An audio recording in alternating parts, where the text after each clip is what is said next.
तो गाइस मैं हूं अंकित और आप देख रहे हैं रेसलिंग फैंस नेटवर्क। समरस्लैम के टिकट सेल से अपनी बातों को हम लोग शुरू करेंगे। समरस्लैम के टिकट्स को लेके बातें भाई बहुत टाइम से चल रही है। अब मैं आपको बताता हूं भाई समरस्लैम के टिकट्स को लेके क्या अपडेट है क्या नहीं। नई अपडेट आई निकल के सामने जस्ट 2 घंटे पहले रेसलटिक्स की तरफ से। एंड जो सेटअप कैपेसिटी है वो है 31,704 की। यहाँ पे भी जो सेटअप कैपेसिटी है वो हल्की सी फिर से इंक्रीज की गई है। कुछ टिकट्स जो हैं वो ऐड किए गए हैं एंड अभी जो है बिक चुके हैं 29,170 टिकट्स, यानी कि पिछले एक दिन में इन्होंने 1895 टिकट्स यानी लगभग 1900 टिकट्स बेच डाले हैं। अवेलेबल हैं 1853 टिकट्स यानी कि 1853 टिकट्स।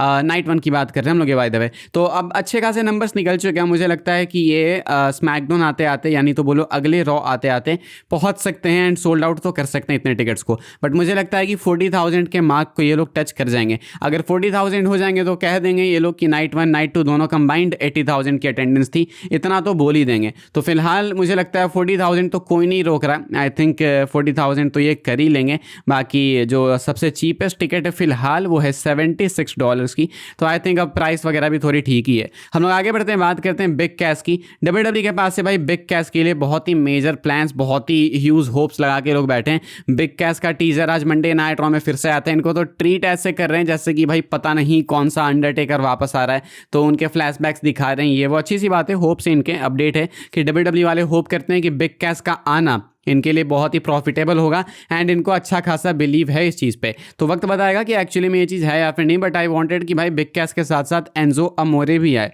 तो अगर एंजो अमोरे आते हैं तो मुझे लगता है भाई कि ज़्यादा बेटर होती चीज़ है।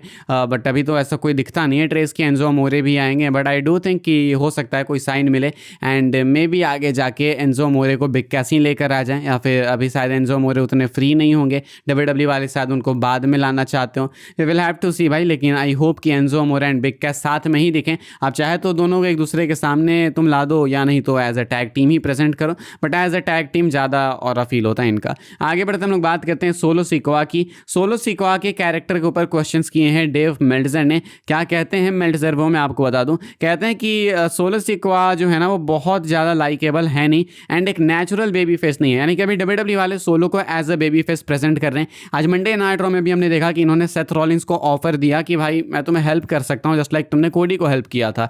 तो एज अ बेबी फेस इनको प्रेजेंट किया जा रहा है। एंड ऑल्सो जो इनका मैच भी होने वाला है समरस्लैम में अपना 6 मैन टैग टीम मैच, उसमें भी इनकी जो टीम है LA Knight and Royce keys के साथ में वो फेस टीम है। तो WWE वाले इनको as a baby face present कर रहे हैं। लेकिन मेल्ट्जर कह रहे हैं कि इसका कोई फायदा है नहीं, बिकॉज सोलो सिकोआ एक नेचुरल बेबी फेस नहीं है एंड क्राउड में वो भले टेम्पररी ओवर हो जाए लेकिन वो चीज़ लॉन्ग टर्म में WWE को प्रॉफिट कमा के नहीं देगी। सोलो सिकोआ उतने लाइकेबल नहीं है, ऐसा कुछ कहना है मेल्ट्जर का। अब see I am not so sure भाई कि एक्चुअली में ये फैक्ट्स है या फिर नहीं। बट इतना मुझे पता है कि सोलो सिकोआ कुछ उन सुपरस्टार्स में से जो कि सफल में गुम हो जाते हैं। यानी कि सोलो सिकोआ इज़ लाइक कि भाई वो भीड़ में दिखते नहीं है ज़्यादा, वो स्टैंड आउट नहीं करते हैं। तो अब इसके लिए WWE को क्या करना होगा पता नहीं। वो लास्ट टाइम तभी हुए थे जब इन्होंने मैकइंटायर के अगेंस्ट रोमन रेंस को क्लैश एट द कैसल में हेल्प किया था।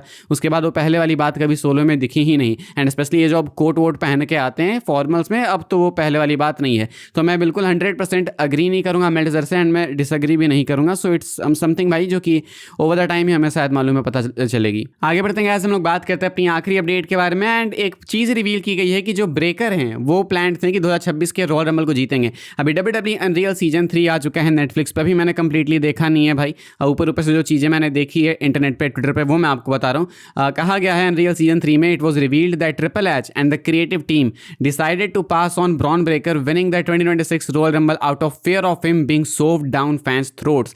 कहना है कि अनरियल सीजन 3 में ऐसा रिवील किया गया, ऐसा बताया गया है कि क्रिएटिव टीम जो है वो ब्रेकर को जिताना चाहती थी रंबल, लेकिन वो ज़्यादा श्योर नहीं था। उनको डर था कि अगर ब्रेकर को हमने रंबल जिता दिया तो कहीं ओवर पुश ना हो जाए। ये वाली बात है।